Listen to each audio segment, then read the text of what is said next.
在玉林有一个巧夺天工的建筑，叫做云天宫。云天宫高耸入云，俯瞰玉林市内的一切，宛如一座建在天上的宫殿。传说这个建筑是一位台湾富商在20年前花了30亿所建造。今天，狒狒文涛来到这里去探访这传说中高耸入云的天宫般的建筑。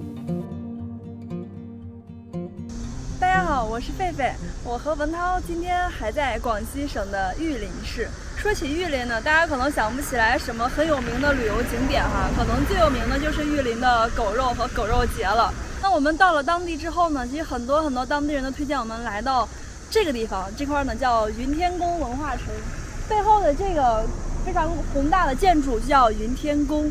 这个云天宫呢有21层，一共有108米高，占地是14万平方米。我们现在是跟它隔了一条河，在河的这边刚好可以拍到整个建筑的倒影。你知道吗？这个当时投资特别的大，是吗？我听说是20多亿，将近30亿。然后里面现在每天里面还是就是每年还会有一些装修呀，这每年都在追加的投资。对，而且这个修的时间特别的长，这个是1995年就动工了，然后在15年后，2010年的元旦才开始正式营业的。中间这么长时间都是在修建和筹备期。还有一个你知道吗？就是他们当时修这个云天宫这个建筑的时候打地基嘛，那个地基往下打到30多米的时候就打不下去了。后来他们地质勘探专业人员过来看了一下，说云天宫的地基下面它是一个非常完整的一整块的原石，非常完整的，就可以想象一下，上面是一个云天宫，它下面就它倒影的一块是一个跟它大小比它还大一点的特别大一个完整的一大块原石，它是在整个原石上面做起来的一个云天宫。然后这块也被称为叫广西的布达拉宫，因为它非常的宏伟，而且里面有很多就是象征着什么福寿这些好的寓意的一些东西。对，所以在当地就这个地方算是风水宝地吧。建筑风格呢，从外观上看呢，也是遵循了我们中国传统建筑左右对称。然后两边呢楼阁，你看那些那个屋檐都非常的精美哈，然后层层递进的往中间走的。是的，建筑还是很宏大的哈。是的，它投资这么大，门票150，说实话也还可以。对，但是就是因为里面东西我们两个不懂欣赏，所以就先不进去了。听说呢，这边每天接待游客量在几千人，平均下来每天都有5、6千人来这儿参观的。这块可以说是玉林市最有名的一个景点了吧？大哥，我想打听一下，对面那个楼是啥时候修好的呀？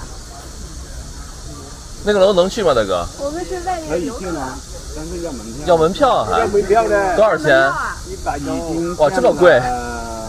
很好看的哦。这么贵啊？里面好看吗？好看哦，很多金贵的东西哦。金贵的东西啊！建了22，台湾老板搞的。台湾老板搞的。20个亿。20个亿。厉害了！现在是个谜，那个是谜，我们玉林人也都不懂，是个谜。他不知道哦。这么多钱呢？不知道哦，这几年才都游客来的。前段时间没有什么。以前没有开放，现在才开。但是里面的话，没有很多房间，你几乎上那个人家说的话，你这3天你都走不完里面的。3天都走不完，哇，这么多！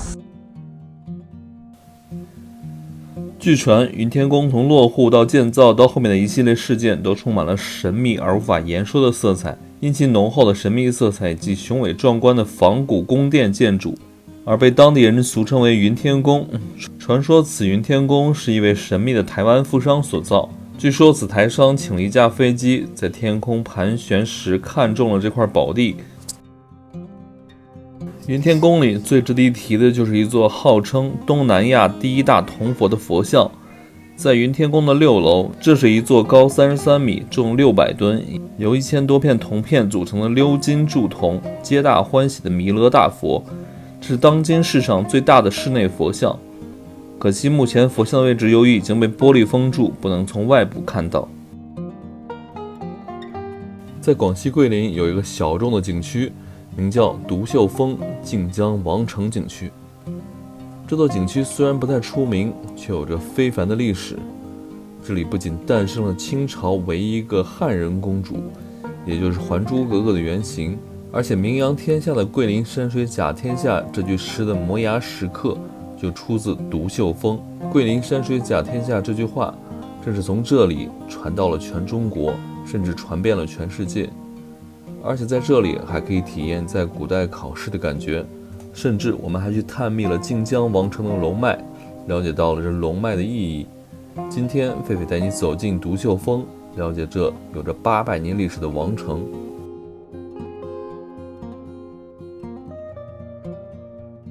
大家好，我是狒狒，我们现在在桂林市的独秀峰王城景区。这里面呢，既有独秀峰，独秀峰呢是一座山形特别秀美的山峰，现在在云雾里可能看不见。另外呢，还有王城，王城是指的晋江王府，晋江王呢就是朱元璋其中的一个侄孙。另外这个地方以前有很多名人在这办过工，比如说那个李宗仁啊、白崇禧，他们都以前在这办公过。上面是晋江王府，右边是广西师范大学。对，挺好玩的。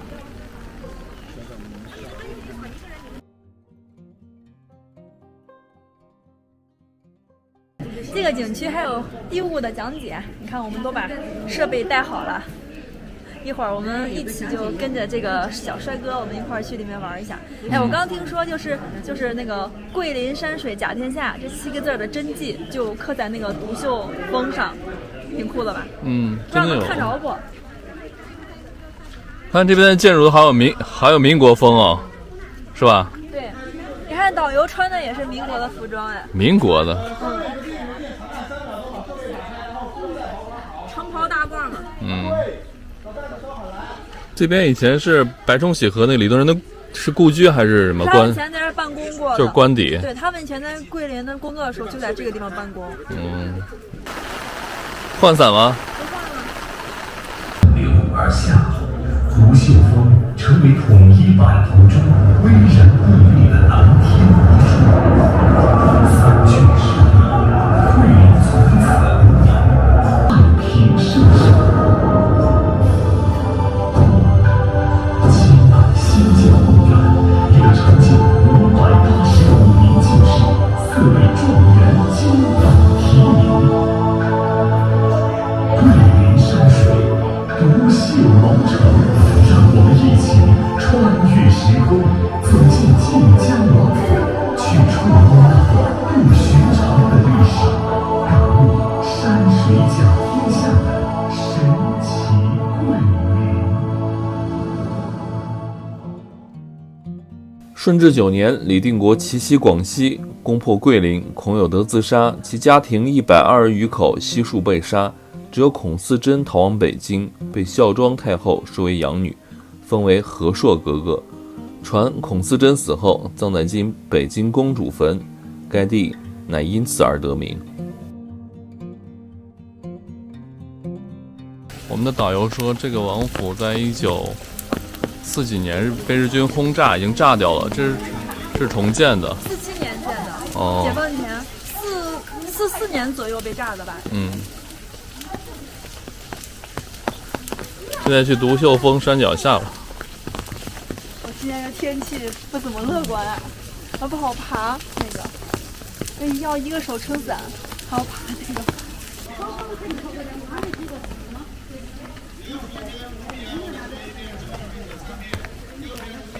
好多碑文，这个应该就是入口了。它这有一个地道的，应该就从这儿进去。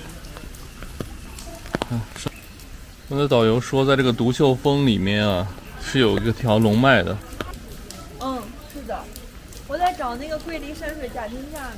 对。但不好找，因为那7个字是写在一个很长的文章里的7个字，它不是单独的。就是像那种一堆字里面有个7个字。对，看不到。桂林山水甲天下就在这个里面。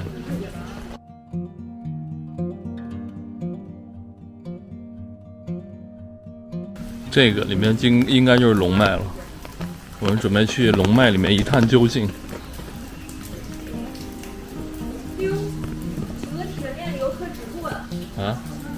好吧。哦，应该就是让你在这看一看吧。哦，这下不去啊。